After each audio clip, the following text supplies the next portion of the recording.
हरियो सागसब्जीहरू चाहिँ देख्दा चाहिँ मलाई चाहिँ एकदमै टिप्न मन लाग्ने कि स्वागत छ सबजनालाई मेरो मेन ब्लगमा। यो सबजना सन्चै हुनुहुन्छ होला अनि म पनि सन्चै छु। यो चाहिँ भिडियो हेरेर चाहिँ देखिसक्नु भएको होला, यो चाहिँ गाभा हो, हाम्रो नहरको अगाडितिर छ अनि यसमा चाहिँ करमुलाको साग पनि छ अनि म चाहिँ यो टिप्दैछु साथीहरू। एकदमै राम्रोकै हरियाली, यो गब्दा पनि कति राम्रो हो अनि मलाई चाहिँ यो सागसब्जीहरू चाहिँ हरियो एकदमै धेरै मनपर्छ अनि त्यही भएर चाहिँ मलाई यो गब्दा पनि एकदमै धेरै मनपर्छ, यो साग पनि मनपर्छ। अनि हजुरहरूकोतिर के भन्नुहुन्छ यो गब्दा, गाभा, पाप्रो जे पनि भनिन्छ ठाउँअनुसारको है। यो चाहिँ मैले टिपेको साग हो अनि दिउँसो टिपेको र अहिले टिपेको गरेर चाहिँ यति धेरै भयो हेर्नु न, फ्रिजमा राखेको बेला यस्तो भएको छ। अब चाहिँ साग रेडी गर्छौँ हामी चाहिँ, म चाहिँ कराही बसालेँ अनि त्यस पछाडि चाहिँ मैले चाहिँ तेल हालेँ। यो तेल चाहिँ पुरी पकाएको हो साथीहरू अनि त्यही भएर अलिक कालो कालो छ। पुरी पकाएको तेल भयो भने के भयो त साथीहरू, कुनै न कुनै चिजमा चाहिँ युज गर्नु परिहाल्थ्यो अनि त्यही भएर चाहिँ मैले यो सागको लागि युज गरेँ साथीहरू। तेल चाहिँ तातिसक्यो मेरो, अब चाहिँ म हाल्छु मेथी, मेथी पनि पाक्न लागिसक्यो।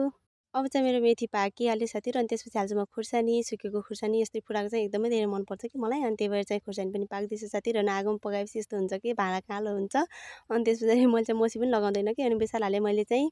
अनि मेथी खुर्सानी बेसार हालेर चाहिँ अब म हाल्दैछु साथीहरू साग। साग चाहिँ मैले सोचेको थिएन कि यति धेरै हुन्छ होला भनेर चाहिँ एक एक आँठा मात्र टिपेको थिएँ ममाजी बुवाले, यति धेरै भयो। अब चाहिँ म यसलाई चलाउँछु, चलाएर चाहिँ अब यसलाई ढाकिदिन्छु साथीहरू अनि ढाकेर चाहिँ मैले हेर्नु न यस्तरी घट्यो कि यति राम्रोसँग घट्यो यसमा चाहिँ। अनि त्यस पछाडि मैले चाहिँ मजाले चलाउँछु अहिले पनि। हेर्नु साग खुर्सानी चाहिँ यति राम्रो देखिएको छ नि, साग पनि हाफ बोइल गर्ने यसले चाहिँ हेर्नु मजाले कति राम्रो देखिएको छ। यो करमुलाको साग चाहिँ एकदमै धेरै मन पराउनुहुन्छ कि सबैजनाले रुचाउनुहुन्छ हाम्रो घरमा चाहिँ। मेरो बुढाले चाहिँ खानुहुन्न, सबैजनाले खानुहुन्छ साथीहरू, एकदमै राम्रो बनेको छ। अनि के बेसार हालेर प्यालै बनाएर पकाएको साग पनि भनेर भन्नुहुन्छ होला साथीहरू।